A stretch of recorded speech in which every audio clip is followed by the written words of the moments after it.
I am so honored beyond anything to see you and to meet you, Victoria. And big namaste from California. You know, we've never met. We've communicated over many years. And it came to me a few weeks ago that the highest truth was the relics. And we say thanks to I'm getting so many goosebumps. We say thank you to the Buddha masters for allowing us to be together to do this service in the highest truth, for it will benefit many people. It reverberates. So thank you and welcome. Well, thank you so much for having me. It's a delight to finally meet you. As you say, we've been in contact for so many years. It's bizarre we've never met. Yes, Energetically, we've met. yes, we feel each other, and we always think about you, Raj, myself, Jai in Nairobi, Kenya, and there is great love for Victoria. Many of the relic tour custodians, but Victoria, every time we say this big smile, for you navigated this tour for more than a decade. Yeah, that's true. 15 years, actually. 15 years. Yeah. Now, how did you come across the relics? Tell us about you. Yeah. Um, well, where to start? I was a lawyer. I was working in London. I was born in Scotland, but I was always interested in things that were not logically explainable. So although I trained as a lawyer, I had a very strong interest in the mystical side, Mm, clairvoyance, and so forth. And so it was quite difficult for me to marry these two halves, which is what's so interesting about the work that you were doing. So on the yeah. one hand, I was trained to think logically as a lawyer. I had done honours degree law in Edinburgh University, and I'd trained with some big law firms, first in Edinburgh, then London. But I still felt unfulfilled because there was another part of my life that was much more intuitive, much more energetic, much more seeing things and not being able to explain them in a logical way. So Yes. these two parts kept me in conflict for so long. And eventually I had the good fortune, I had a flatmate who persuaded me that I should go to India and discover, yoga and investigate more deeply. So I Mm, did that, and I studied yoga out there for a while in Mysore with Patabi Joyce before he mhm, passed away. So I mhm. got into yoga, and then someone else suggested to go up to Dharamsala and to do a Vipassana course. And on my way to the Vipassana course, I came to Tashita Center, which is in Dharamsala in McLeod-Ganj. And I was persuaded to do a course there, Introduction to Tibetan Buddhism. And for me, it was like I found my home. Everything sort of Wonderful. clicked into place. And then shortly after that, I went to Nepal and I met my teacher, Lama Zopa. And that's how I became involved with the relics. I was suggested I go to meet with him in Delhi. So I actually met Rinpoche in Delhi, first Nepal and then in Delhi. And I was so overwhelmed. I had a meeting with him, and he actually placed the relics on my head quite hard and kind of bumped them on my head like, wake up, sort of the crown chakra initiation or whatever. I didn't really know what was happening because I was very new to Buddhism. And then afterwards, I was so overwhelmed with just the blessing of it. I said to his attendant, Venerable Roger, how can I help? I'll do anything at all. And he sort of teased me and he said, well, you can start by helping with the luggage because they were all moving to somewhere. There were all these suitcases everywhere. And I said, oh, and I picked one up, and he said, oh, be careful, that's the holy relics. And I said, what are the holy relics? So the holy relics were in this case, and I had just lifted it up. So I thought, oh, and that was the beginning. And then a few months later, it was suggested that the relics would be on display and start touring. There was an idea. And Rinpoche does this divination where he checks. So Rinpoche would check, and other names were suggested. But this attendant said, oh, what about that lawyer, that British lawyer that we met in Delhi? What about her? And she came up in the divination. So I got a call saying, would you like to do this? And I thought, oh, this will be fun. It won't be hard. Oh my goodness, it was. It was a lot of a challenge in the beginning. But yeah, So, that's how I so, got involved. yeah, so you talk about this very educated mind, lawyer or medical science. By the way, I went to medical school at Glasgow, Ah, University of that Glasgow Medical connection. School. Yeah, so I know Scotland well. And then I moved to London to do the housemanship, as they call it, and I'm a fellow of the Royal College. Mm, But but you are right. So there is this wonderful education, but there's this huge gap, like a void inside. And like you, I couldn't bridge it. And finally I had to leave it. I mean, I didn't go to India and all that. I mean, I did. With my mother was my first teacher, and she would bring us Bible for children, Nagarjuna's Middle Path, Buddha's teaching for children. So I knew I was familiar with all these traditions, and she let us explore. So my mother was quite wise. And absolutely. and I think this nexus between science and spirit is absolutely essential now. And so I, when I saw the relics for the first time, I didn't even get any thump. I Mm, just looked and I went, I was overtaken. I mean, they were conscious objects. mm, Okay, yeah. they're not some inanimate things in front of you. There was no body there, but it was very conscious. We'll come back to that. But so Lama Zopa Rinpoche, his divination, what do you think was because to have the relics tour the world, it's rare. I mean, it's never been done before. No, it hasn't been done before because normally relics are so precious that they're kept inside statues or reliquaries or Mhm. stupas, and they're designed to stay inside forever, essentially. And then the devotee would come and walk around the holy object to receive the blessings. So having them on display is a very rare thing. Um, so I guess I don't know why I was chosen. I mean, some of the senior students of Rimshay would say it's obviously what you've done in your past lives, which Mhm. I Mhm. couldn't see. But they're on paper, I was like the least qualified candidate because I had no training in Buddhism. I was brand new. I was a female in a male-dominated world. I wasn't ordained. I wasn't Yes. Asian. So I didn't fit any of these categories that I would turn up at a temple with holy relics and they're like, oh, where's the master? And I said, well, he's not here. Where are all the, where are you? Are you the volunteer? I said, no, I'm the director. And they were like, oh, and they couldn't quite get their head around it. So I think Rinpoche sort of just cut through all of that and looked, well, in the past, this has happened, which means that the obstacles that would normally happen don't arise for me for whatever reason. And let's just say I had a lot of help along the way. So it was not just me, it was all the managers who are willing to give up their time and their energy to come and physically travel in a van and often on Mhm. planes to different locations. And, the relics went all over the world to many, many countries. It was But astounding, yeah, astounding. yeah. I think So, every continent, you apart know, from Antarctica, sorry, say that again. I think every continent apart from Antarctica. But what you hit on there, Nisha, is really interesting because people can't really describe what happens to them. It's almost like you have to physically experience it for yourself. It's really hard to describe to somebody else if they haven't seen them. And I'll give you an example of this. At the very beginning, we had some events in Los Angeles area. Mhm. And there was one man who turned up and he was part of a chat room for other Buddhist people. And he went into the chat room after and he said, listen, I heard about this Buddhist relic tour. I heard about it. So I went along thinking this is just going to be crazy nuts. And he said, you will be blown away. You have to see this. You have to experience this. And he was so emphatic. He persuaded someone who in the chat room who was in Kansas City, which Yes. is the other side of America. Yeah. And he basically called me and called me and called me until we finally scheduled a tour that went all the way up to Kansas and Missouri and through all these states and then all the way back again. But I mean, that was the power of it. It's not like we did advertising. It was all word of mouth. It was all No, people, friends ex and relations. You've got to see this. This will change your life. exactly. I got a call from Edmonton, Canada, and I do a lot of spiritual. I'm so interested because that's the juice of life.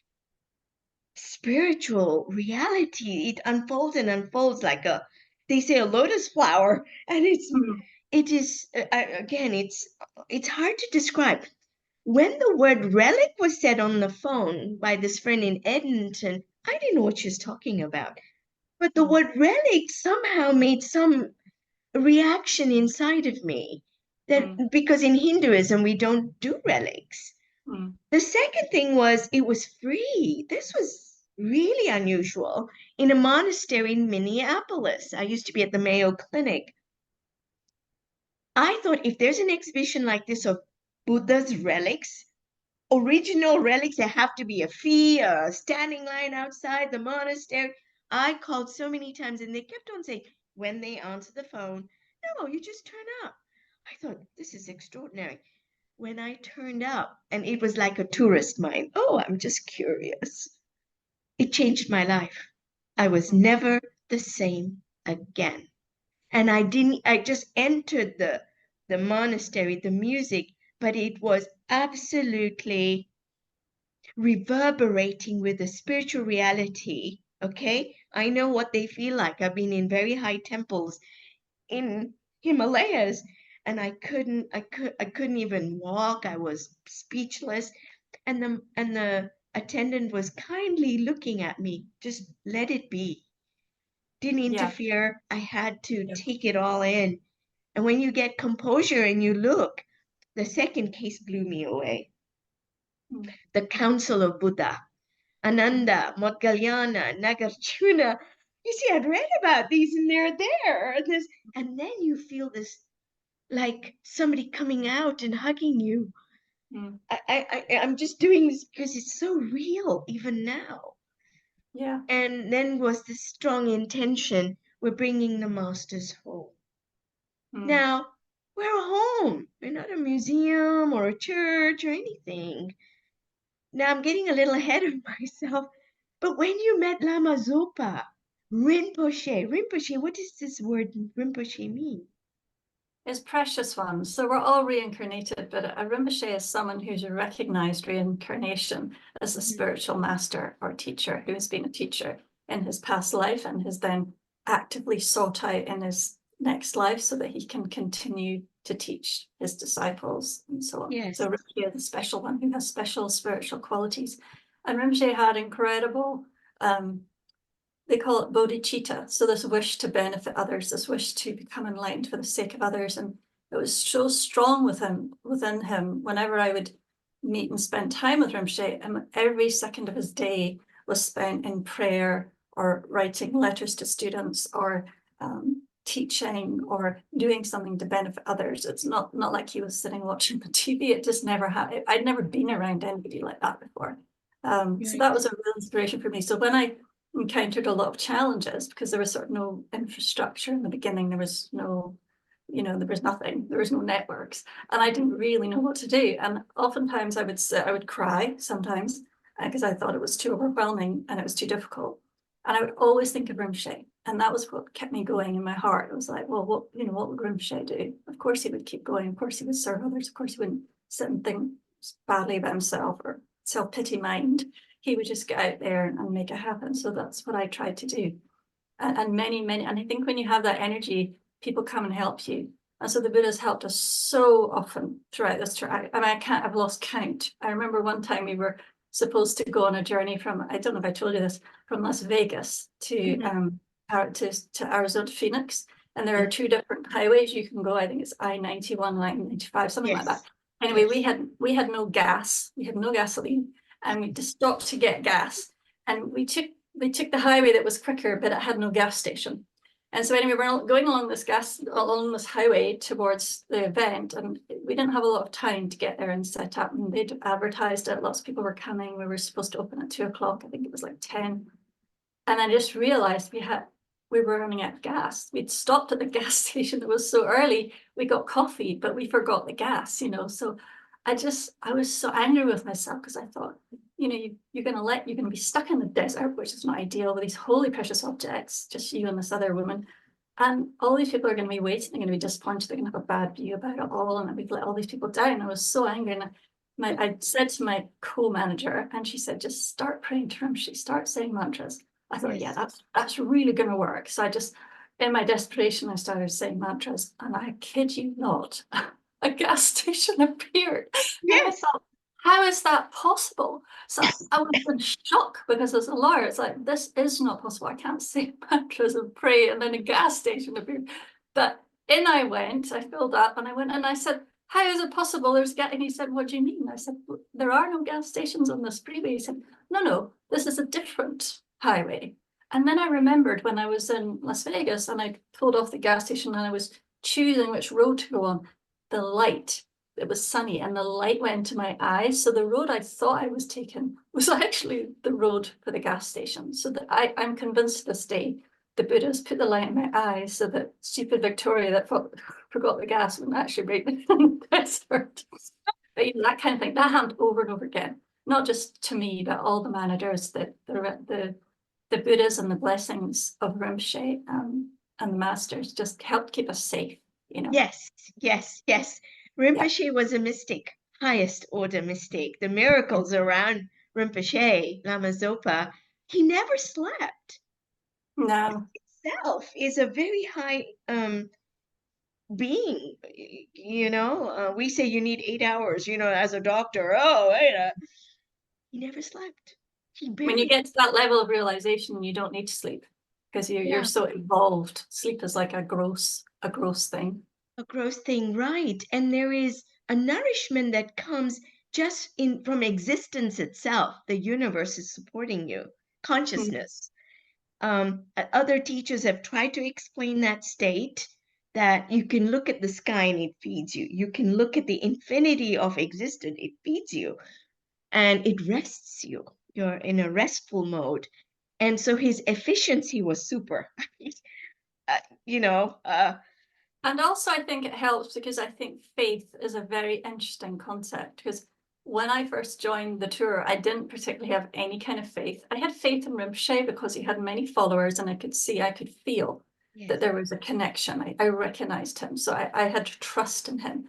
But Mhm. also, the mind always has doubts. Always thinks, well, is he really that realized? Does he have these abilities? And I Yeah. remember being in Montreal at a Relic event, and I thought, I'm so tired, I'm going to take a break. So I went off to get a coffee or something.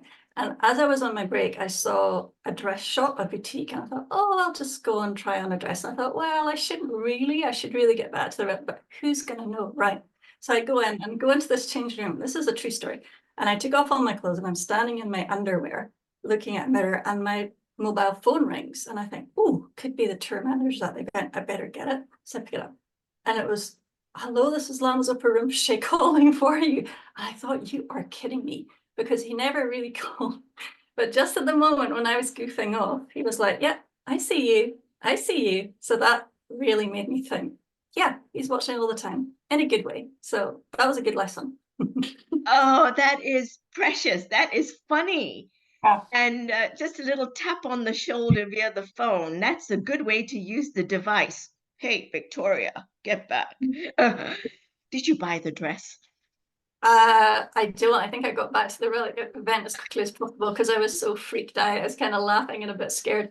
But yeah, I mean, another time when I was in retreat, Rinpoche called and I was doing a Lama Kappa. I was thinking about Lama Kappa, who's one of our lineage gurus from Tibet. And I was thinking, God, it's amazing. I've been in charge of these holy relics of Lama Kappa, and here I am praying for his blessings. And I sort of was a bit moved by this. And then I got up from my meditation cushion and I switched on my phone, which was switched off for the retreat, and it rang in my hand. And I thought, huh? And then I had this nun on the end saying, I have Lama Zopa Rinpoche for you. And she said, now, can I talk about the relics of Lama Zopa? And I thought, what?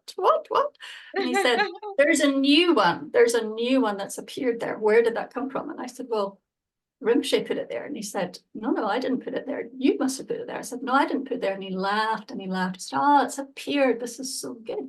Because when the relics weren't touring, I would leave the relics at Rinpoche's house. And so Rinpoche had assumed that I had put where would I ever get one from? But one had appeared, like a big like a pearl had appeared in the middle of these smaller relics. And Rinpoche was Yes. asking where it came from. And I had no answer. I said, what does it mean? Where did it come from? And he said, it means the relic tour is bringing a lot of blessings. It means people are showing a lot of what's the word? Gratitude and respect and offerings, and that the consequence of this is that more relics will appear. There will be Yes, more. There will be more because you're contributing to a positive energetic effect. She said it's very good. It's very good. So I yes. never forgot that. And I have some good news around that, but if it's right, I will share with you. You mentioned faith, and faith is so important. For me, what happened around the relics was faith. First, it was curiosity, and then the faith that this is extraordinary. This is spiritual science of incredible depth and height. But then there was a transformation to certainty. Hmm. It wasn't just faith, it became certain. Now you don't, faith is sometimes even something hoped for in the future. This was no future. It's radically now certain. And that is a very big thing to shift that. Now, you're saying, Yeah. yeah, so the faith then transformed to certainty. And this comes to Lama Yeshe, because Lama Yeshe and Rinpoche, Lama Zopa were, I would say, buddies. They were Hmm. spiritual buddies. I see a lot of picture with them together. But Lama Yeshe had passed away, I think, a long time ago. Can you say anything about Lama Yeshe? I think he was incredibly brave. You know, he died early. He died, I think, in his 50s. He had a problem with his heart. But he was just so compassionate. He kept traveling, he kept serving, he kept gathering students to him because he had such a joy for life. He was such a big personality. He made people feel happy when you were with him. You felt special. You felt like the only person in the world. That's the gift that he had. I personally wasn't able to meet him, but he wrote a lot of his books. A lot of his teachings have been made into books by the Lama Yeshe Wisdom Archive. Yes, Strongly recommend reading any of those. For me, they just go bing right in here. When you read something of Lama, for me, it just goes straight into the heart.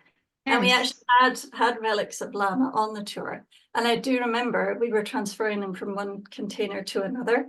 And I went like that, and the relic jumped from there to this. Was Lama Yeshe's relic went from there to there. And if I hadn't seen it with my own eyes, I would never have believed it. It literally jumped. And I was like, yeah, how? Because they have energy, because they carry the blessings and the energy of the masters. They're almost living thing, and they would glow as well. So at different times mhm, on the tour, different relics glowed spontaneously. yes, And Rinpoche was asked about what that meant. Particularly, I remember it happening in Taiwan with a relic of Lam Kappa, which glowed like a light bulb. People had it mhm, on YouTube. They were filming it. It was a phenomenon on TV in Taiwan. And Rinpoche said it's the good karma of the relic tour. It means people are talking. You know, these spiritual masters are communicating with you. And the way yes, to go through this, yes. you know, and it sort of wakes you up. It like blesses your mind and makes you think, ah, this is possible. You know, all the For other me, doubts that come, it's like, no, that cuts right through and says, no, no, no, no, no. Listen you to this. it cuts right through. I mean, like I said, I go to Minneapolis. When we talk consciousness, Victoria, we think of the brain. Mm, If there was one thing, this relics cut my illusion totally. I mm, know I don't even talk about the brain anymore. There's when you rise higher in consciousness, the body is not, it's a useful instrument. Here we are talking to each other. Nisha answers to her name. So there is a sense of separation, and I, the ego, it has its useful purpose. I won't say no. But at a higher level, what's the need? And this is so extraordinary for me to see that we have an extraordinary clue to the nature of consciousness. It's not emanating from a brain. The brain is a beautiful organ, like a radio receiver, but consciousness is a field, beyond space and beyond time. And those are the metrics we use in science. We measure things, we weigh things, we look at things, microscope.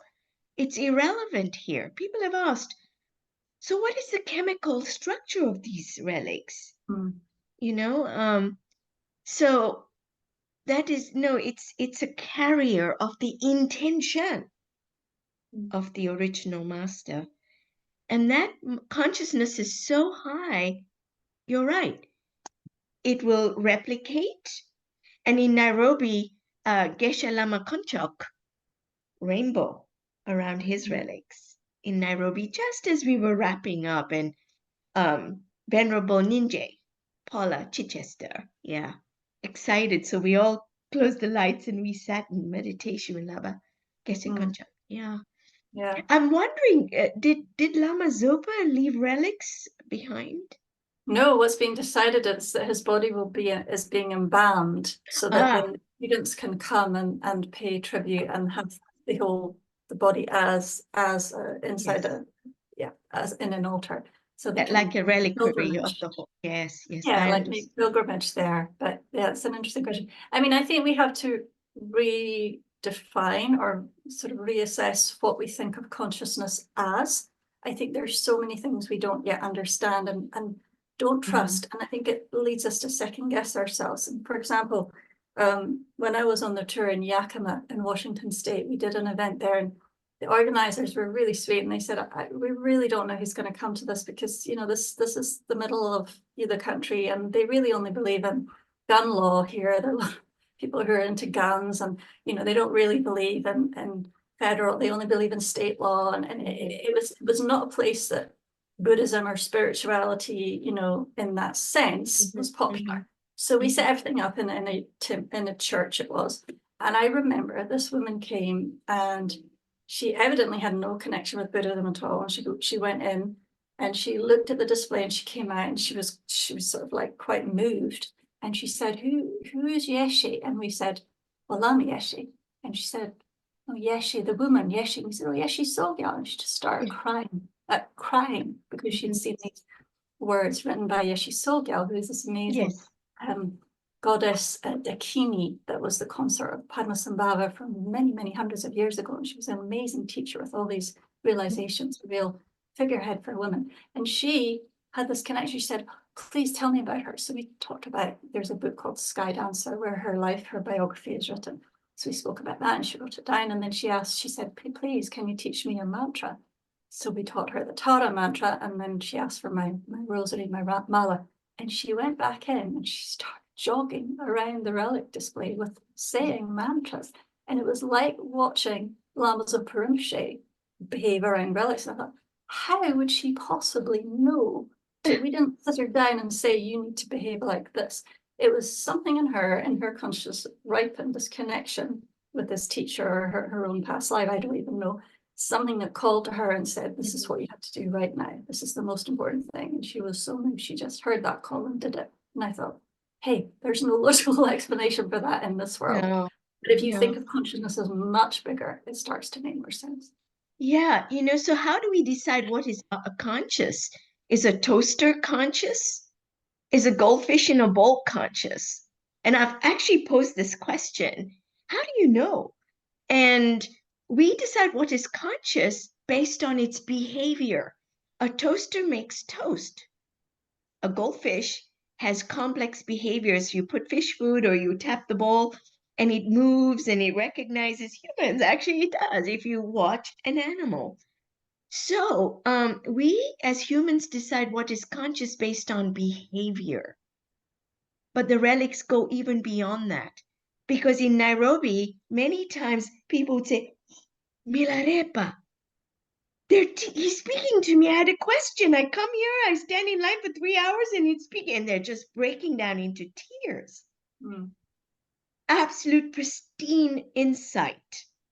Cuts through the chaos. Okay, that's what I mean. Milarepa for another. And in Nairobi, let's say, okay, they're not Buddhists. There's so many, but thousands, actually, lines and lines. People would say they were on a radio at the other end of Nairobi and they're getting like a voice inside. Go to Lower Kabete to the Sanatan Dharma temple, which is a unity church of Hinduism, like that, okay? They can't do anything. They have to go there. It was too strong. They divert their day's work and go to this temple, and their life was never the same again. And I would also say that people's faith became deeper, more profound. There's nothing changing except to say, yes, revere the divine in all of its aspects. And for me, it was tremendous to watch and see. Yeah, it was renewal of a very profound in Nairobi, you know. I have this beautiful book that you and was it Introduction by Lama Zopa, this book, The Power Yeah. of the Holy Relics to Change Minds and Bring Peace. And you know, I didn't know Relic, but here Shoden Rinpoche, maybe I'm saying his name wrong, but correct me. It is much, much, much more meritorious to see relics of the Buddha than to see other holy objects, such as statues or stupas. It is like seeing the living, breathing Shakyamuni Buddha himself. You must tell people this. Extraordinary. So when you're seeing the relics, you're seeing the Buddha. And it is true when you look even at the pictures, for me, the scalp relaxes, the mind goes quiet. There's no thought. No thought. This is an active brain here, okay? I'm a doctor. That's what I do all day. Analysis, analysis. I write this. If you want rest and peace, this book, I have to say, was incredible. So I want to share, I'll share your slides. I have them and I'll put it on SlideShare. Just a moment. Let's see here. I'll go back here. We were Okay. fortunate that one of the tour managers who Uh-huh. traveled with Relics for many years was a very gifted photographer. So he Uh-huh. would take photographs of not only the relics themselves, but also the people and their expressions and the way the relics were displayed. So we were so lucky, and we captured these all and put them in a book. So this is one of the relic displays. I think it was in Lausanne in Switzerland. So you can see that the different relic cases that we had specially designed, and we placed the relics in chronological order from left, starting at the left side, going all the way around the back and ending at the right side. And at the front we had, I think you can't see it so well, a Buddha bath offering as well, which we can talk about later. And in the center, the statue of Maitreya. And Rinpoche told me many times that there should be an umbrella on a parasol offered on the top. And parasol is about protecting the universe really from dark forces. And so as soon as we put the parasol on, everything seemed to make sense. So the four corners are like the corners of a mandala. So what you're looking at is a sort of sacred universe within yourself, that it's manifest out and you can walk around. So I think the whole display set up with the offerings, you had soft music like mantras playing, the offering lights, the Buddha in the center of the mandala. It's kind of working on many deep levels of people sort of recognizing it, but not knowing what it is consciously. Do you see what I mean? Tapping into Yes. And I see Lama Zopa Rinpoche in the very front there, you know, a light Yes. garland there. And I do see the Buddha bath. And you have pictures. Thank you for that later on, because that itself, for many people, as they offered the Buddha bath, oh, healings would occur. Healings. Yeah. The bath offering is an interesting one because we had an event that was in Hong Kong and Rinpoche was there, and he said that, you know, there was going to be a Buddha bath, which is the baby Buddha. They have a little statue, we can see it further on. And then the tradition is to offer water to the baby Buddha from on the head downwards, and you're cleansing the Buddha, but of course you're actually cleansing yourself, and you're purifying your own mistakes, your own negativities, your own illnesses, mental, physical, emotional. And so it's a traditional ceremony in that part of the world, in Southeast Asia. And then Rinpoche instructed the tour managers, you must do this at every single event worldwide. And I thought, what? Nobody's going to do that. Not in America, not in Europe. Why would they? Because it's not part of their tradition. And my goodness, they all did it. People all just lined up and they did it. And I can't explain it. It was almost like They did it that more was than just one something time. that, They would go around and come back to the Buddha bath. They would say, I want to do that. So it is something, and even as we're talking, Victoria, it came to me to offer to the viewer a warm welcome. I didn't even say that, but a warm welcome that as you gaze on this picture, these are sacred, this dialogue is sacred, have an intention for healing.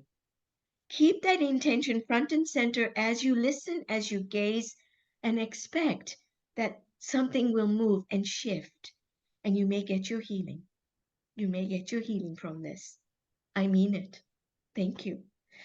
There is something very special about the Maitreya statue itself, its symmetry, and the way it's almost like it's going to get up and walk if you really look at it.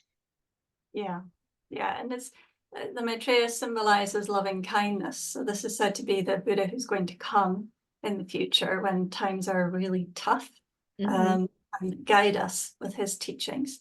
So mm-hmm, he's a symbol of loving kindness, but I think of gentleness, this kind of wish for beings to be happy.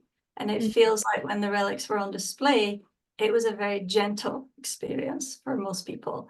A spiritual awakening or healing, a recognition, a reconnection, an mm-hmm. emotional healing. Many people cried, but they weren't hysterical, they were moved. Their heart was moved and opened. So a lot of people Yes, described it as a heart opening, or some man described it as his molecules being rearranged into a more wholesome order.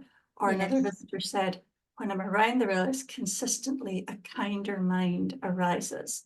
So yes, it's that essence of tapping into your purity. And this was like an access tunnel to be able to do that. And I think Rinpoche understood that for some people it would be very moving and a little bit disorienting. So he had things like the Buddha bath offering to offer healing, and not just for yourself, but people you knew who were sick.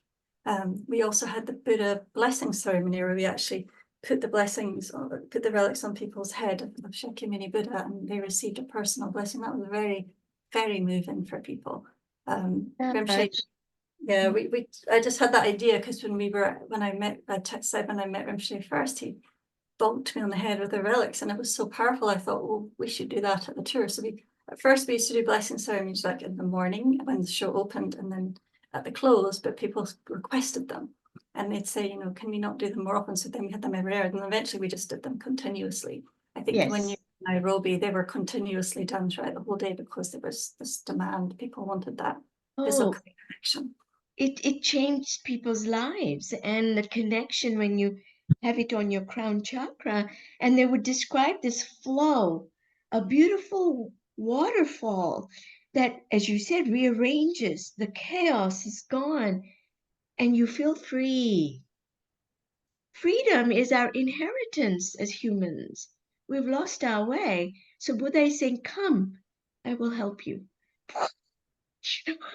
Didn't that happen to Jay? I heard when Jay had received Totally. blessing, he Yes, completely went to a different place. totally. And he fell. He was on the ground. And you know it's not harmful, so you just let him be. There's no need to call the ambulance, okay? That happened. Yeah, that actually happened in LA as well. We had a lot of people who turned up from Baptist church, from other traditions, and their tradition. And they had a minister who came and he healed, and he placed them on the heart actually, and people would just drop to the floor being healed, and it was very powerful. But Yes, what I think yes. is really interesting is the universality of it. So this would happen to people of all different, ethnicities, backgrounds, class, Mhm. religious, but it was universal. It affected everyone. It didn't matter who you were, Yeah. and I think that's what really built faith in my mind when I kept saying over and over and over again how people were transformed and moved Yes. Yes. by these holy objects. You know, truth is truth. It doesn't change. You can be a lawyer or you can be a hotshot medical doctor. You can be black or white or green or blue. What does it matter? And that's the judging the book by the cover. I often tell even my patients, I want to dig deeper into your story. What's really going on? And I'm switching it out. I always ask them, what's the most mischievous thing you can do coming up, Because that brings joy back into your life rather than what's painful and owie, owie. And I think medicine can absolutely, when we look at this relic tool, and I write about it because the relic tool showed me that not only is consciousness everywhere, it has the power to shift, and it's the space. The moment you enter the space of where the relics are exhibited, the shift starts to happen. Okay, Mm. the Buddha bath itself. And so there's something very special about the space, and I write about it in Bridging Science and Spirit. We won't go into that, but I felt it very strongly. And yes, then when you look at the relics themselves, oh, I mean, no words. It's beyond words. So this is quite beautiful, this picture, and thank God for that photographer, honestly. The Tibetan singing bowls, all of the crystals, the saffron water that we would collect and give out as gifts, and we would keep putting more water we'd keep it in the fridge because it's Yeah, blessed water for healing. So here's yeah. another idea. People would bring their rosaries and their medicines and keep it on the table for a few moments and ask for a blessing that, yes, I have this ailment. Yes, bless even these medicines so they have no more uh, harmful, but only beneficial effects. We can do that. We have the power to do that, to ask. Yeah, and I think so it's so interesting because I think some of it comes from the power of the individual as well as the Mhm. power of the holy object. So if you think about people would take away the blessed water. Rinpoche told us to rinse out the containers with water, one of the Rinpoche said, to bless the water. So what we would do is we would take the top lid of a stupa every show and we would dip it into the blessed water and the bowls and then make sure it was all mixed and then give it to people and they take away in the little water bottles. We would Yes, get emails from people saying, I am now cured. I had this leg ailment or I had yes. cancer and now I'm completely cured. And I know it's because I was drinking this water. And I think it's the power of the water, but it's also the power of the mind that holds on to that experience and has faith and says, yes, this healing is possible. I believe. I think it's possible to open up to these energies and for me to heal myself with their blessing. And it Mhm, happened over and mhm. over and over again. So Faith to certainty. Yeah. And this is a wonderful picture. I don't know which. Okay, let me just go into view and the slideshow. Where is it? Oh, here we are. So, okay, there we go. Oh, so whose relics are these? Is it Shakyamuni? Can you these see ones, them? Yes, yes, these are, I think, Modgaliana, because I always Modgalyana. had a very special connection with Modgaliana. I don't know why. These were the relics that spoke to me. So Mhm. these, I believe, are the relics of Modgaliana, who was one of the Buddhist disciples. Yeah, he So was the first council, wasn't he? The first Buddhist council with Ananda, Modgalyana. That's how I think. Nagarjuna, these Shariputra, Tariputra, yes. And then later on, Mandana, I think also they were the original. Kondana, yes, yes, yes, yes. Oh, you're reminding me of these wonderful names. This is And what was wonderful. interesting is at the relic event, some people would sit in front of some relics. So there's Yes. obviously the connection with an individual master. And so they would sit in front of those relics and different people sat in different. And so that was interesting to see that connection that they had with a particular master from Yeah. years In ago. Nairobi, it was very evident. They would say, this relic is talking to me. Hmm. Milarepa, often Marpa, um, Sogyal, the Kini, right? Am I seeing that right? Yeah, that one was very frequent. Actually, Sogyal, yeah. Yes, Shogyal, yes. Hmm. This is quite an extraordinary picture. Yes. So these are relics of Shakyamuni Buddha that we had in these golden pagodas. So these golden pagodas, the relics were secured inside. You can see a little sort of area where you can view them through the glass. And this was the pagoda that we used to do the blessing. So we would place the pagoda on top of the head because actually it was quite difficult to figure out how to move relics around physically from place to place to place, because stupas aren't really designed to be moved around because the relics can fall out. So we had to do things with like saran wrap and rubber bands, and but make it very beautiful. So we had to be practical and beautiful at the same time. But I still remember one of the relic tour managers taking the relics to Europe, and they said, what's in this case? You got to go through the X-ray machine, because we never checked in the relics Oh, ever. It always had to be hand luggage. So you go yes. through the X-ray machine, it's like, what are these? What are these strange metal objects here that are pointy? And she said they're relics of the Buddha. And so then they were like, show us. So that she'd take them out of the case, and for each one, she would bless her head and put it down. And then next to bless her head, and they're like, what are you doing? She said, well, they're precious. I'm blessing myself out of respect. And then please, they're like, can you bless us?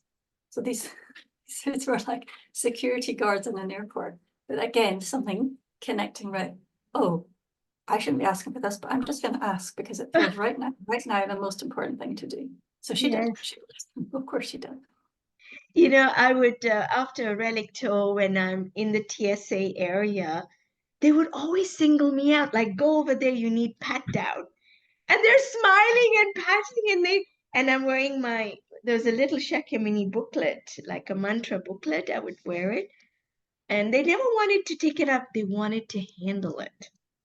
Mm. I knew what they were doing. It was quite cute. I knew it Oh, was always you. You stand over there, and they come over, and what's this? And they look at it, they handle it, and they look in my eyes, and they handle it some more. Oh, it feels so nice. Well, of course it does. It is so funny. It's hilarious because it's an unconscious thing. Now it's coming top of mind. And they don't stop themselves, which is nice. They wanted to handle it. They want to know more about it. So I would give them the Maitreya relic tour link that go there and find out where it's coming. You want to go yeah. there. It will help you. Yeah. And that in itself is another weird thing, that we would bring the relics to all sorts of all over the world. You know, almost every country you can think of, and there was never once a problem with getting in or out of any country, Yeah. because I don't know, it's just the blessings, because we didn't have any documents. We didn't have document from saying these are the remains of Lama Zopa authenticated, or you're actually supposed to have documents if you're taking Right. cremated remains. But we would, I think, just the power of them, the beauty of them, the unusual nature of them, and the blessing power coming from them made it that nobody wanted to be in the way of that. So they always just waved us Yes. through. Yes. Yes. And you do raise there was in Nairobi, as we were preparing for the tour in Nairobi, do we have paperwork that these are authenticated remains? And we went, well, it's not necessary. Yeah. And it wasn't necessary. He came and he went. It was amazing. Oh, it was funny. Yeah, this is a wonderful relic. This is a relic of Lama Yeshe. So this is the Oh, one that jumped. This is the one that jumped from one container to another, one stupa to another. now Uh, when I look at Lama Yeshe, my head goes light and my eyes rest. For me, this is very, very important. Yeah. Wow. It's golden. So, is it a cloth? Is it something more? so the relic's inside, and then what you're saying, the golden around, is what it's contained in. And so Okay. this is sort of like an ash relic. Yes. Yeah, Yes. Okay. I understand. There's so many different kinds. You're right. different types, different Different. colors, different Yes. sizes. Yeah. Ah, the baby Buddha bath. This is the baby Buddha bath, and we had a lot of children coming to relic events as well, and always wanted to do this, which I think is really beautiful. We also created a little visualization, so visualizing everything is pure. You're in a pure place, and you yourself are pure, and you're washing, your own stains away, your own obscurations, your own ignorances, your own doubts, and also for all other beings, particularly family members, friends you can think of who are sick or who are dying. And I think people find this incredibly powerful. Yes. Yeah. It was very wise of Lama Zopa. We must have this all over the world. He Mm. saw it. Mm. Yeah, you knew better than me, unsurprising. We go, well, the logistics of it all, we think in linear, lawyerly, doctorly terms. I mean, I know exactly what you're saying, and then we think, oh, how is it going to work, But it does. It's in divine perfection. This is a Yeah. very special picture. Ah, now. So these are relics of Geshe Lama Kunchok. So Mm-hmm. I specifically was really happy to have these relics in the collection because for two reasons. I think one, they're different colors, so people could see that it wasn't always just one particular shape or color. So they were interesting for the eye for people, but also because Geshe Lama Kunchok only died about, I think it was 2001. He passed away. It was Mm-hmm. around about the beginning of the tour, just after it started. And I remember his attendant traveled to Mongolia to offer these relics to Rinpoche, and the tour was also there at the same time. And Geshe-la spent a lot of time in meditation and developed a lot of realizations. Mm-hmm. And when he died, then the physical manifestation of those realizations, because the mind travels on the winds and the energies of the body, it had because he developed his mind so much and understanding what his own consciousness was and how he developed so much compassion for others, and the fact that they didn't understand how their consciousness worked and how he wanted to help them, that actually transforms your consciousness, that thought and that understanding, and that manifests as these ring cell, which I think is a beautiful word, like these tiny little pearls. And so when his funeral pyre was opened up, and it's like 1,000 degrees, they found dakini hair. They found silver and black dakini hair. And he was obviously bald. And they found, red relics, green ones, white ones, his heart, a shape of a heart. It was extraordinary. And they found hundreds and hundreds and hundreds. So these are some of those. Yes. Were included in the collection. But I think what was important was to understand this is still possible. So it's not like it happened, thousands of years ago and doesn't happen anymore. This was a master who only died in Mm-hmm. our lifetime Mm-hmm. and was able to accomplish this. So it's possible. Yeah, the term geshe is teacher, Geshe Lama Kunchok. And Yeah. when you read his story, and he was 90 pounds, very small. And there were more than 90 pounds of relics, that they gathered. You're right, hundreds and hundreds. It's very moving to know, you're right, that this is absolutely possible. Our A plus B equals C doesn't work here. Yeah. It doesn't, the calculations are miscalculations. It just is not relevant anymore. The colors, I think there is something about the Buddhist levels that the colors represent certain realizations or aspects of Buddhist realization. Is that correct? It's possible. I don't know. I think it could be explained in the Tantras. I do Mm-hmm. remember with Geshe Lama Kuntrok that somebody said they met him and he had his hood up of his robe, and inside the hood were mosquitoes.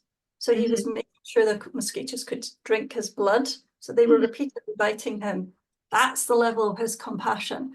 They Wow. said he was supposed to go on a horse just now. He wouldn't ever get on a horse to make his job easier because that would then be a burden on the horse. So he had such an understanding of cause and effect that if Mm-hmm. you take care of others, including animals, and you don't abuse them or use them for your own means, there will Mm-hmm. be an effect of that. So he was, his moral discipline was like absolutely, In point, yeah, kinship with all life. absolutely. Rinpoche He's too always loved liberating animals and saving them wherever he went. People who were mm, fishing, getting rid of the bait and releasing into the sea. And we always yes. encourage people to bring their pets to the events as well. So they would bring, crikey, we had snakes, Yeah. hamsters, dogs. I remember in South Africa, there was little puppies and they had only 3 legs. And I said, why have they only got 3 legs? Oh, because there's a belief that if you cut off a puppy's leg, you will get special powers, this kind of thing. Poor little puppy only had Oh, 3 legs because of some local custom about, superstition, horrendous, but they came and the puppy got blessed. So many, many animals were blessed, which I think is wonderful. yeah, that was very special. And we certainly in our home kept the doors open for pets, a lot of dogs that Mm. came through. And They might be barking outside, but the moment they enter there, they go round, they circumambulate. Mm. So I think they're ready for ascension to human birth. I don't know. I'm just watching the whole thing. He I mentioned remember like, one place, I remember one temple we went to, I think it was Theravadan temple, it was Thai. And we asked the senior monk there, the master, to do the blessing ceremony. He said, well, I can't do it because I'm not allowed to touch women. That's against my vows. And I was like, okay. But we had no other ordained person there. So eventually we were lucky. The Buddhas produced this other Sangha member came along and he said, oh, no, that's okay. I think he was Tibetan Buddhist. He said, that's fine. I can do blessings. And then the master from the temple said, actually, I think it's okay. I think because my intention is to help people, but it's okay that and I thought, well, that's good. There's some sort of wisdom there that said this is more important than sort of keeping that particular vow at that particular time. So yes, yes. Sometimes vows or promises can be limiting, and we have to, again, move beyond them when the circumstances call for it. And you also, mentioned something that when Lama Geshe Konchok, his whole intention, and it goes like the power of the wind, actually beyond the speed of light, and it's just throughout the cosmos. So there is no separation. First of all, there's this to me speaks even when Lama Zopa calls you on the phone and you're in the changing room. It's I see you, and it's so funny because there's no separation. yeah. Consciousness is everywhere. It's a field, no gaps, no gaps. And then you see the power that even as we think about it, as somebody viewing this, Lama Geshe Konchak may be very special. This, now you can call on him, pray to him, ask the Buddha Masters for this moment to be healed, to whatever emotions, anxieties, ever, where I'm suffering from a cold, as you can see, I'm okay, and we're having tea and vitamins. So all is in perfection that we ask for help, even with this. Small, nothing is large or small. There's no, how do I say it? No size of miracles, small or there's no such thing, everything is a miracle. Hmm. This is that snake. Wow. That's the snake. I have a particular aversion to snakes. So I really struggle when I look at this photograph. But the nun who was doing the blessing ceremony, Venerable Siciliana, who's Italian, she loves snakes. So she would love when she would do the blessing ceremony and someone would bring a snake. She thought they were so beautiful. But I'm just like, but I think Oh, it's beautiful that people brought their pets for these blessings. yes, Sometimes yes. special. All again, kinship with all life. Mm. Yes. This is quite arresting when I saw this.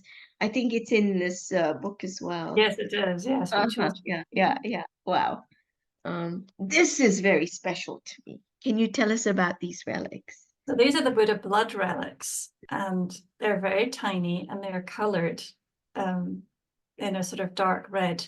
And we used to display them with saffron threads as well. So when we first got the relics, they were in these tiny small stupas, and then there was a lot of saffron on the top, which is Mm. like an offering, but also to keep them from moving around. So we had to remove this because people would say, is that the relic when they would see the saffron? So we actually took tweezers and took all the bits of saffron out in the end. These also seem to multiply throughout the course of the tour. It seems Yes. like we had more and more and more of these. So what we eventually did, we decided we would split the collection into two. So we literally went into every stupa and split them in half where we could, unless there was one relic. And if there was one relic of a master, we had to decide which tour it would go in, which Yeah. collection. And then one collection went to Europe and Asia and began to tour there, and the other one stayed in North America and South America and Central America and toured there. So when I, in my pride, went to Rinpoche and said, isn't it wonderful? We've got two touring collections now. And we said, what about a third tour Victoria? So there was no sense of stopping and resting and feeling happy. It was more like, keep going, keep going. Everybody needs these. They need these blessings. Yes. Oh my God. So these are the blood relics. Every time I look at these relics,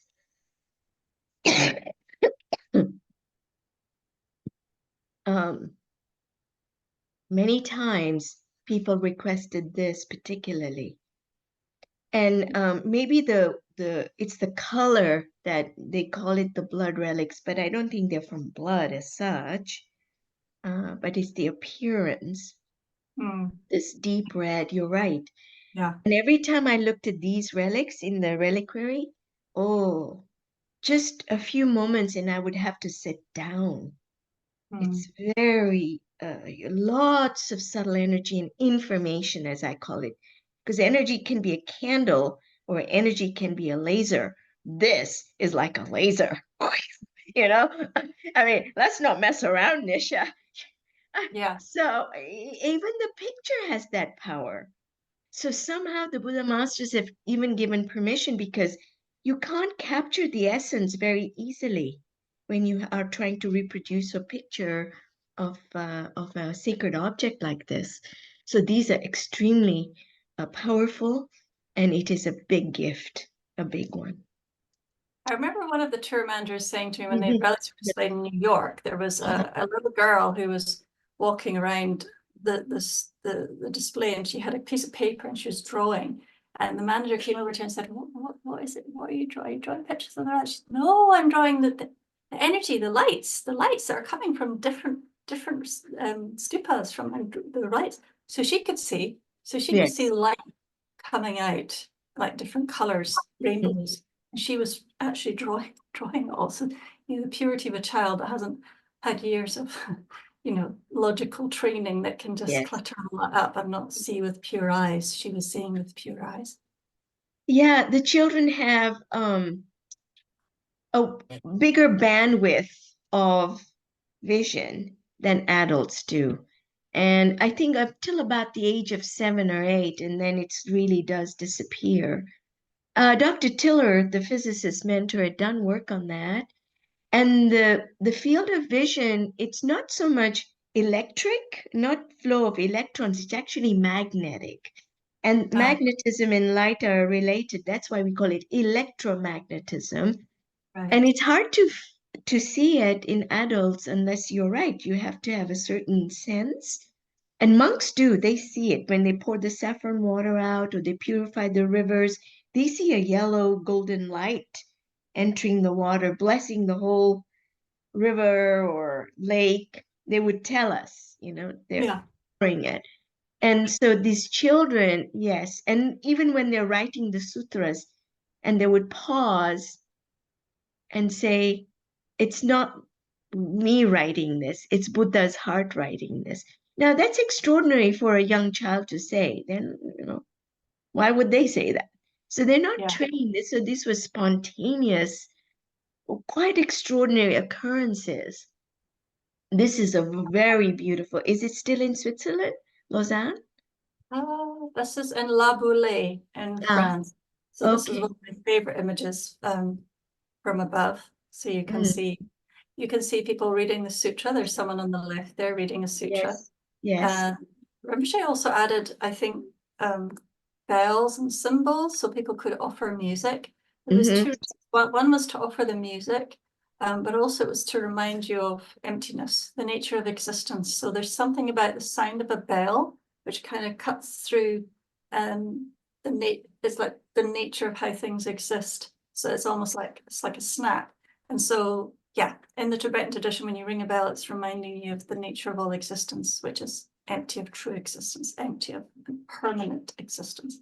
So, and it Those was, are very profound. You can contemplate that for lifetimes. yeah. You know, um, Mm, the Golden Light Sutra I wrote many times. I got a copy. You can download it from the FPMT website. And I would take a golden pen and write it. And so I donated my books written out. And by the way, when you write it out, you feel peace. yeah. It sorts you out. I didn't understand what I was writing, sesame seeds in a barn or something. I mean, it's really sometimes the language is so interesting, but it is Buddha trying to tell you I mean, you can't get your mind around the truths, the highest, but he's trying in And the I in think the goal.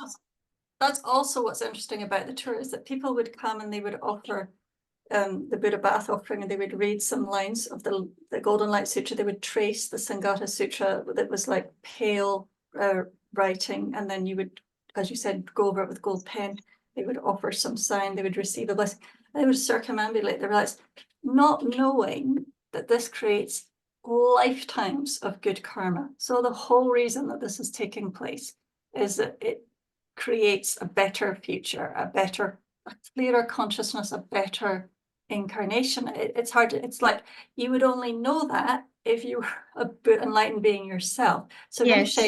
Rinpoche created these things like the sutra, the Buddha bath offering, the relics, to actually generate even more of that positive. He actually made people more interactive. Yeah, I think of Yes. like, you get these Fisher Price toys that you give to toddlers and they do the bells and the whistles and the things like that. It was like that, but on a mystical level of Rinpoche trying to draw people in and get them to maximize that tiny little time of 10 minutes, half an hour, to extract as much as possible for their own future benefit. So Yes. Yes. Yes. And again, these sutras, I invite the viewer to go to the FPMT site, Foundation for the Preservation of Mahayana Traditions, and go and it's also on YouTube. There's somebody who's narrating Sangara Sutra. It's in 10-minute sections. If you can't sleep, put that on. You'll sleep. If anything's bothering you, put it on. It doesn't matter, whichever section is the right section.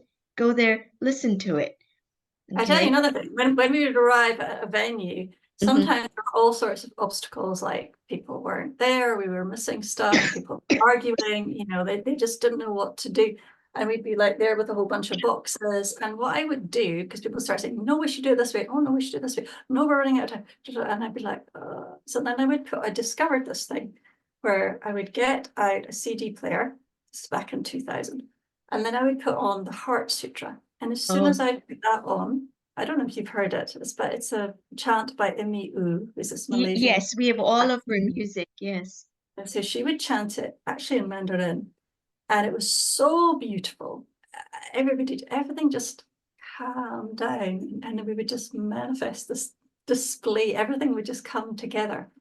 And it was because of the power of this. And I remember some women in Santa Monica, it was in California, came out to me and said, what is that? What is that music? I have to have. And I literally took it out of the player and gave it to her. And then we started to realize people want these. So we had to order them from IMI and we made them available by donation at the events. But people Yes. actually like to listen to the mantras because it's another way to activate the consciousness. Yes. And I was so happy with the Relic Tour shop too, because that was another way to extend your visit. You had to have it. It's mine. I saw that. Oh, this is my ring. This is my flag. And, it was quite cute because it was the childlike joy that I want to, I've met this. It was so personal. And the shop was very lines there. Okay. And even now, I get inquiries, where can I get this ring or this book? Or I tell them to go FPMT, really. I don't know where else. And especially this one. This is very important book. So all of these pictures and so much more in here. Um, Again, I even do this. I bless myself with the book. Yeah. Yeah, I I think can. people didn't want the experience to end, so they wanted No, something exactly. to take with them so that the experience would continue on.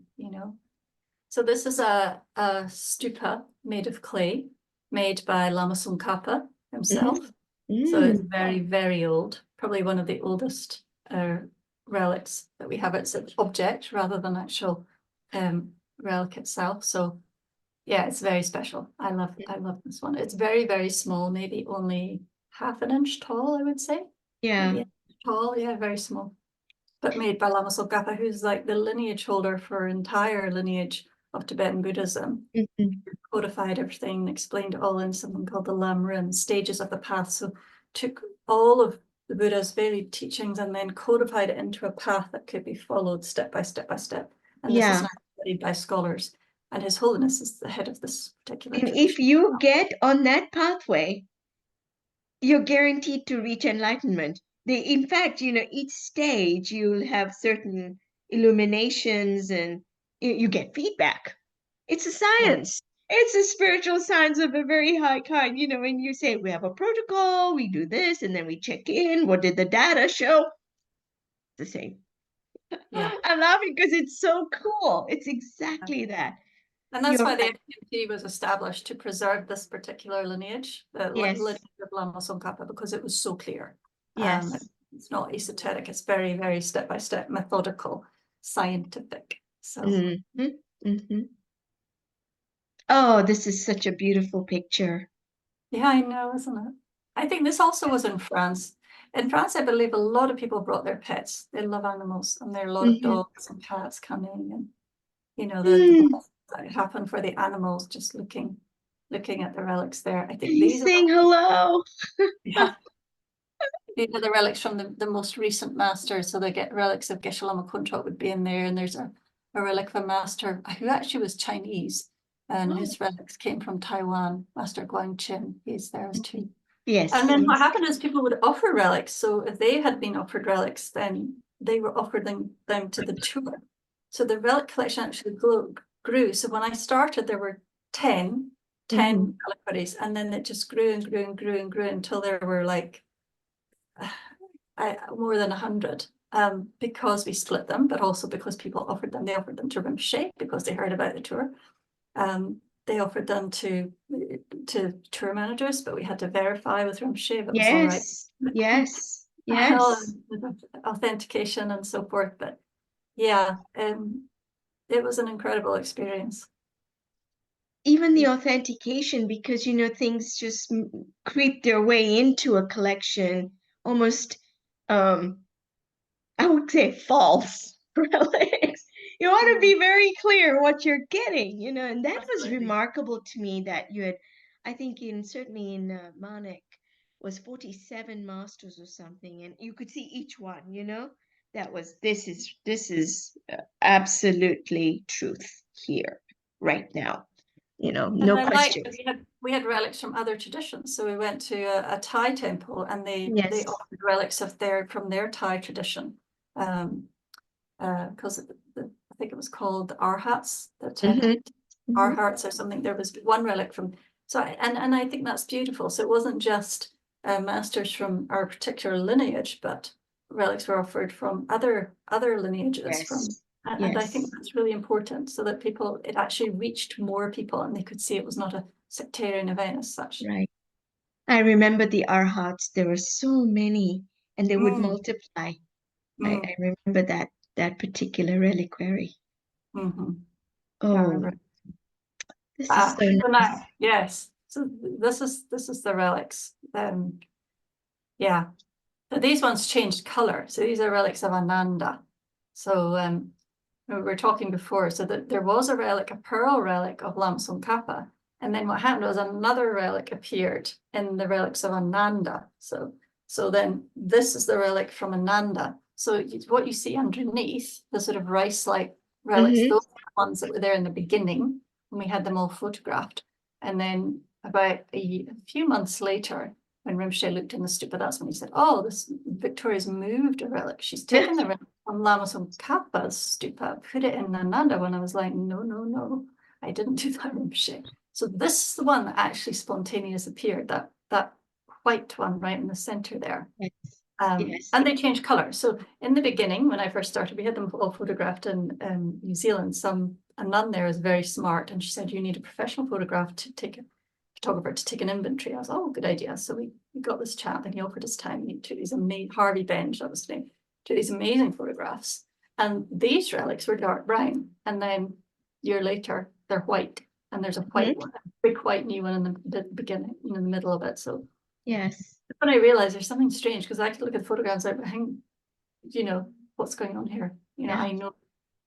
So yeah, so there's all these kind of like evidence that kept building up that these are a living phenomenon, something that's not. Yes.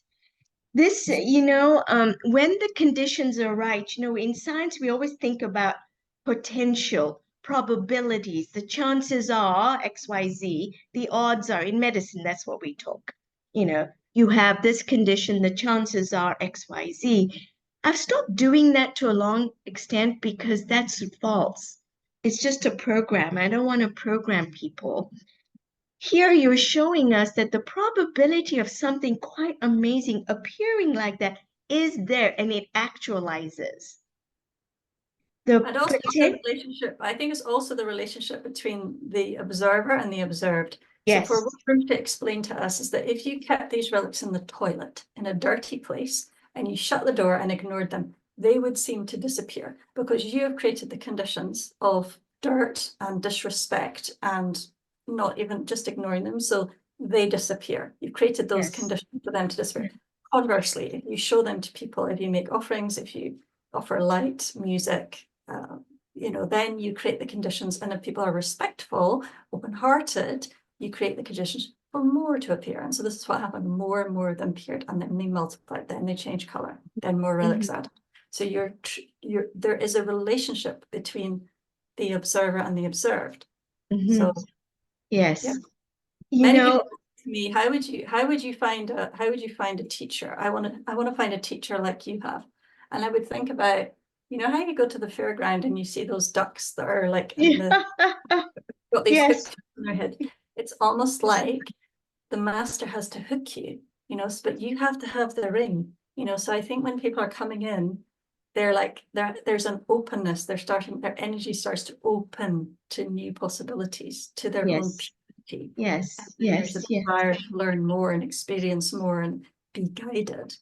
So of course you can be guided by your own inner wisdom, but some people it's more helpful to have some sort of spiritual guide. Oh, absolutely. And in the beginning, there can be a huge amount of change. And I call it the spiritual dry periods. There will be times when it feels like nothing's happening. Oh, you betcha things are happening. Okay. The silence is where the real work is being done now. Um, the issue about observer and observed, you're right. There was sky relics there that manifested during puja in Yeah, China. And it yeah. is said that there were so many of these in this reverent puja, which is an offering, a fire offering. People would take the relics and put them into their pockets like a curiosity. Mm, Of course, they disappeared. mm, It yeah. wasn't a special, it was just, oh, look, I got a relic, and it would go away. And Yeah. and I think it's something of that you're talking about. Put them, save them, and um, And the also point. remember that there's a Lama called Lama Zopa Maleoni, who's quite a famous teacher I think she lives in Arizona. She's quite Zopa Maleoni, and she's written some books, Feeding Your Demons, and she's an extraordinary. And when she hosted the Relic event, I remember she gave a talk about when she had been in Kathmandu, and at the stupa there, she was living in a little hut there, a little guest house, and she said the monks came really early one morning. They were banging on her door saying, Anila, Anila, come out, come out, come out. So she came rushing out, and she said it was amazing. All that the stupa had manifested, all these the ring cell were Mhm, all around the stupa, and the monks were scooping them up, saying, oh, this is so precious. And then she said she noticed that there were tourists that didn't even see it, couldn't see it, didn't realize what was going on, couldn't notice that these holy relics were there and how excited the monks were. And she said, made me realize you can be in the middle of a miraculous event and just don't see it, pass it mhm, right by. So she mhm. said, please, when you're here, please take the essence, pay attention, be here, Be extract here. everything you can right now. You remind me of a very strange thing in Manek home in Los Angeles. We had put notices out and people looked for our street. There were flags, there were cars. They would drive right by and see nothing. I said, how can this be? Mm, Didn't you see the Tibetan flags? mm, And Tibetan flags are precious because the mantras, again, the wind carries. In Nairobi, on the other side of the town, this person probably got the whiff of that and he's coming to the temple. And yet it can be in front of you and you miss it. This to me was very strange. Like your gas station, you're driving along the lights yeah, are yeah. red. You take the road Uh, here and you were taking the right freeway. You were guided all along and the, you know, I remember a visitor queuing up and for ages in San Jose, went into this temple to see the relics, came out. He's like, where are the relics? And I said, what do you mean? He said, where were they? Didn't you see them? I was like, I said, they were in the containers, you know, they were in the little metal stupas. Did you not see inside? And he's like, no. He said, I was looking at the temple walls. I said, look, go Q, go and do it again. Focus this time, concentrate. So off he did. He went and but it's true, people just get distracted. But most Yeah. people, that didn't happen.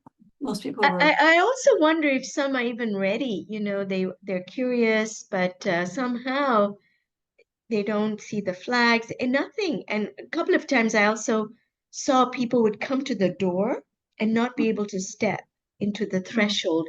They had to go back into their car and stay there for mm, hours. For one lady, she was crying in her car. We even told her, come and get some water or something. What's wrong? She couldn't even say what was going on. It was so overwhelming, but she yeah. wasn't inside. It was outside. And then the next morning we said, do you want a shower? I mean, she stayed in a car all night long. Wow. Oh my Something goodness. purifies in them just before they can even step into the threshold. I think there's a preparation for some. And also, you know, I remember being up in Canada, in Vancouver, just outside Vancouver. I'll never forget this. And we set up the relics in a Vietnamese temple. And this woman, Vietnamese lady, walked in and she looked at this display. She looked at the Buddha and she just started crying, crying. She hadn't even seen the relics yet. She got on her knees and she took off her wedding ring and she put it in the donation box. And I just, honestly, the hairs in the back of my neck, I thought, she doesn't know anything about this. She's not even seen the relics yet, but she's coming here and she's so moved. She's taken the most precious thing that's on her body and she's given it. I just thought, Mm, wow, I bow down to have that level of faith and generosity. I wish I was. mm, mm. You see, your whole perspective shifts. Absolutely. You're rearranged now. The old things don't have meaning anymore. You know, that's really hard. When I left the Mayo, I mean, or the relics had happened to me, and I gave grand rounds on this. Imagine, Victoria, the Mayo Clinic of America is one of the best clinics in the world. And nishamanek is standing there giving grand rounds on the relics, okay? And the kind physicians, they were kind because none of them left the room. They didn't look at their watches impatiently because that happens. They Mm, didn't shuffle off for coffee. They listened and they would offer, like, Nisha, what do you suggest we do? Should we put an MRI machine? How do we mm, study them? Do you mm, see they stretched their mm. science to make Yeah. sense of this? But mostly they were so respectful. For that, I will always say thank you to my colleagues. They were even knocked on my door like, can I have a stack of your slides? I really want to show my wife. Yeah. And also, Yes. I remember people would say, they come to the event and say, I didn't know what this was about. I didn't understand, but I saw a photograph in a newspaper and I knew I had to come. I didn't know what it was, but my heart said I had to come. So that's why I'm here today. I remember Yes. a woman in Washington, D.C., you know, she was interviewed by Fox News or whatever, and she said, I came here today, didn't expect anything, and something miraculous happened to me, and I can't Yes. explain it, but it did. And she had a big smile on her face and just like, Oh, I got what she needed. and when you said yes, Nisha, I'll be on the Zoom with you. I'll be honest. I first of all said, Buddha, thank you. No, I'm just glad you're happy to You hear out of me the loud. blue, you know? I mean, Really. Buddha, thank you. And then I said, Raj, Victoria's going to be with me. So Raj, he knows. Thanks. Yeah, Raj for him, you know, he's got a Maitreya state. We're going to get a parasol. Now you given Yeah, me a you've got to get one. Yeah, get a because I parasol. didn't get one. I got the instruction from Rimshay and I didn't get one. I was driving all around Santa Cruz where I lived, collecting all the things for the tour. And then I got a call from Rimshay's attendant saying, Rimshay's wondering if you got the parasol yet. I thought, yeah. And I actually passed it. I saw it in a shop. It was perfect. And I thought, I'll get it later. I've got to go to Kinko's. I'll get it later. And of course I didn't. So then I got a third call. Rimshay's just wondering if you've got the, and this is how you should decorate it. And I thought, right now it's permeated now, but this is the programming you have is this not following the teacher, and this is how you have obstacles is you don't Yeah, actually follow. yeah. So Rimshay And was you so activate the parasol? So he told me how to design it and explained how it should go. And he directed me to this lady who's very good with crafts and arts, who was also called Victoria, who lived in California. And we put all of these jewels on it. So the idea was to make it as beautiful as possible and then offer it to the relics and the Buddha. And it all made sense. I can't explain it. All just made energetics. I can't. Yes, Circuits. you're alerting me to something because we have the Maitreya statue. We bought it, and a Christian of South America installed it in. We have an altar room, and I will share afterwards. And because that's very important. What you're saying is completes it, protects it. I definitely get the parasol. Oh, look at this. So the The, Golden Light Sutta, the Sangata Sutra, which is yes. available on FPMT, I urge all the viewers who are looking at this, get the copy. Read a couple of lines, just to, it doesn't have to make sense, but you're being assisted by the highest truth if you allow it into your sphere, your home. I find these books very, very special. And Yeah. like I said, I've written out and donated to stupas, yeah, to put them in their foundations. Yeah. And I remember she said it's incredible amount of merit, positive energy that you create, that you store up for the future when you trace the lines, because these are Hmm. actually teachings from the Buddha, the Sutra. Hmm. So Hmm. it's incredible. And the children love doing that. They Oh, love they did. My heart is writing, as I said, Alicia, my in heart is writing. Sedona. Yeah. Beautiful. Oh, look at this. Where was this? This, where was this? I think this was this Russia. No, I think this was in Bhutan, somewhere like that. Is it Hmm. Russia? Kalmykia was somewhere right there. But Hmm. yeah, it was sometimes we'd have events that were very, very busy. I remember the first event I ever organized was in San Jose, Hmm. and it was a very kind Vietnamese nun who organized it. And I basically emailed all the Buddhist centers in the Bay Area. Can you imagine? There were a lot. And we managed to get it in the newspaper, and she announced it on the Vietnamese radio station she had. And I thought, and I said, how many people will come? And she said, well, 30, 50 people might come, that would be good. Well, when we turned up, there were hundreds of people there, hundreds, all in the temple, all in the grounds, all along the street. And I was like, oh my goodness, we had to literally fight our way to the table, make a path and then set them all up. And then we realized we had to design special cases for them because, that there were so many people and they were getting Hmm. close, right? So like you see here, there's a lot of people there. So we had to Oh, devise ways to try to manage that. hmm. Hmm. And I It's remember a there was, beautiful picture. Everyone's just expectant, and look at the children, all of the yeah, tankas on the wall. This itself is conveying a very special space. I think this was in Russia, I think. Yeah, Hmm. I have to check. Yeah, I can't remember. But It's yeah. quite extraordinary. Is this one in the Hmm. book? This one? This book? I don't think this. I didn't see this picture in the book. No. Okay, I can check. Mm. But yeah, it's a very beautiful photograph. Mm. Oh, relics of I believe these are Nagarjuna. Nagarjuna. Oh, You have a the connection middle with way. The Nagarjuna. middle way. The author of the middle way. Yeah. Not this, not that. Middle. Beautiful. Was it the same photographer taking these high resolution pictures? The Uh, detail is I extraordinary. think this was taken by Andy. So the photograph, I've just checked, and the photograph we were looking at was of Yes. Which I think is in Kalmykia. Okay. Yeah, so it's in the near sort of Russian area, Southeast Asia. Yeah. Mm, beautiful. Nagarjuna. Ah, so many times the cameras would capture these lights and rainbows.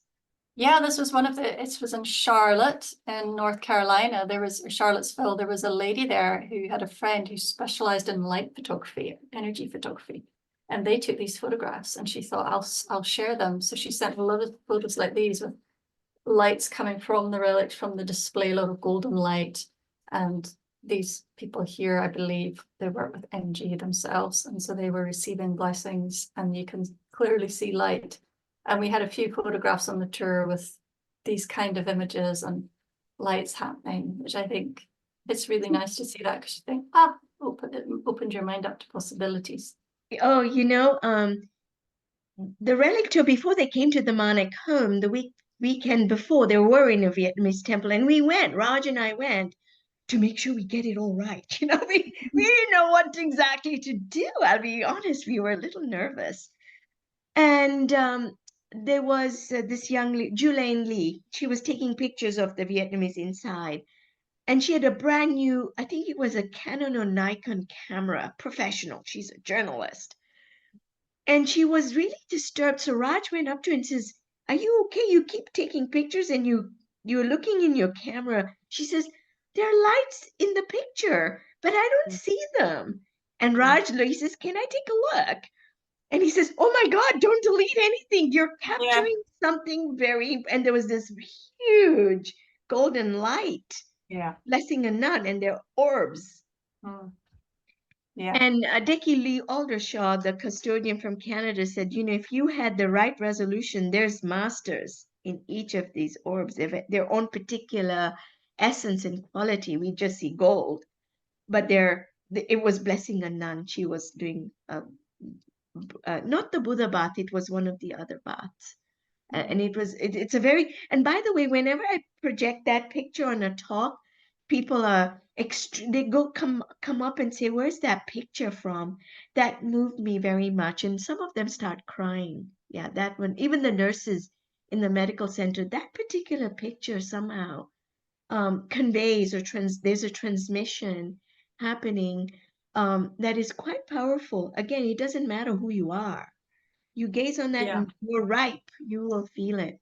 But the camera is obviously conditioned. I call it conditioned, the camera and the camera taker. They have to be ready. yeah, We're seeing yeah. something Extraordinary. extraordinary. Oh, the baby Buddha bath again. Yeah, Hmm. this picture's in the book. It's really Yeah, beautiful. The father and daughter doing it together. yeah. I Oh, think look at this. Oh, that was in a temple in Los Angeles, I think. Oh, oh isn't that neat? really? Uh-huh. The relics, I think, went to Tokyo, in Japan, and this is, I think, one of the blessings there. They also went to Hiroshima. So the tour Oh, managers would go to places where there was incredible pain and suffering and bring the relics there to bless, because again, we were told to do that by Rinpoche's teacher, Curtis Senshi Rinpoche. Take the relics to places where there's been a lot of torment and suffering, and and heal, use them to heal, like what you're saying. So then they went to Hiroshima. Another set of managers, when they were in Korea, they went to the demilitarized zone, if you can believe that. That's how brave they were. They went to Belsen, the concentration camps in Germany. And we were in South Africa. So we've been to places where there's actually a lot of how about trouble. high South Central security LA, we were there prisons? too. Places where there's a lot of suffering, and just try to heal the energy. Yeah, high security prisons. I think you've been Yes, there too, that's right? right. I remember pictures in all of the inmates just, oh, I mean, that gives you goosebumps, that one. Mm. Yeah, setting them up in amongst the Coke vending machines, like Coke vending machines, that they all sat there as good as gold, and they listened, and they all wanted a blessing. Whose So relics are these? Uh-huh. these are relics of Kashapa Buddha. And these Kasyapa, relics, yes, yes. Kashapa Buddha, yeah. And The one who came before Sakyamuni. Yeah. exactly. So this relic, I think, came from a reliquary, actually. It's a tooth relic. You can see the biggest Mhm. one. And then there was a small one. So when I began, this stupa contained the big tooth relic and one small one. But then Uh-huh. you see the tiny ones. So Yeah.